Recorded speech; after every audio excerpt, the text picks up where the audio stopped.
আসসালামু আলাইকুম প্রিয় কৃষিপ্রেমী বন্ধুরা, কেমন আছেন সবাই? আপনার সিথি লেবুর গাছে কি ফলন কমে যাচ্ছে? তাহলে আজকের এই ভিডিওটি আপনার জন্য। বন্ধুরা, সিথি লেবু এমন এক জাতের লেবু যা একবার লাগালে টানা 10 থেকে 12 বছর পর্যন্ত ফল দেয়, কিন্তু অনেক চাষি ঠিকমতো পরিচর্যা না জানার কারণে ফলন কমে যায়। আজকে আমরা জানাবো এমন 3টি পরীক্ষিত কৌশল যেগুলো মেনে চললে ফলন দ্বিগুণ হবে ইনশাল্লাহ। ভিডিওটি একদম শেষ পর্যন্ত দেখবেন, কারণ শেষ টিপসটা সবচেয়ে গুরুত্বপূর্ণ।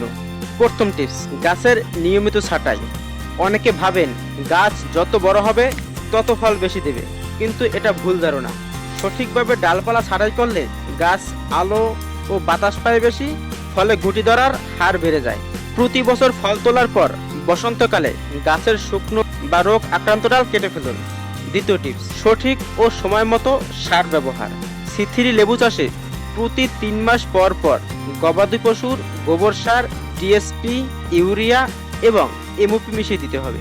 এছাড়াও জিঙ্ক, বোরন ও ম্যাগনেসিয়ামের অভাব হলে গাছে ফুল ঝরে পড়ে। ফুল আসার আগে পাতায় ছত্রাকনাশক স্প্রে করুন, আর ফল আসার পরে এনপিকে ব্যবহার করুন। এবার তৃতীয় এবং সবচেয়ে গুরুত্বপূর্ণ টিপস, পরাগায়ন নিয়ন্ত্রণ।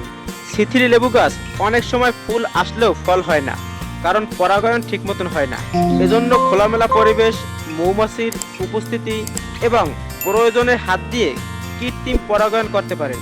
আর ফুলঝরা রোদে 1 লিটার পানিতে 1 গ্রাম NAA বা ন্যাপথালিন অ্যাসিটিক অ্যাসিড মিশিয়ে স্প্রে করতে পারেন। এই 3টি কৌশল অনুসরণ করলে আপনিও সিথিরি লেবু চাষে ভালো ফলন পাবেন ইনশাল্লাহ। বন্ধুরা, শুধু গাছ লাগালেই হবে না, নিয়মিত যত্নই আসল সফলতার চাবিকাঠি। বন্ধুরা, ভিডিওটা যদি একটু হলেও আপনার কাজে লাগে তাহলে একটা লাইক দিয়ে পাশে থাকবেন, আর এমন আরো ভিডিও পেতে চ্যানেলটি সাবস্ক্রাইব করে বেল আইকন টিপে রাখুন। আর কমেন্টে জানাবেন আপনি কোথা থেকে চাষ করছেন।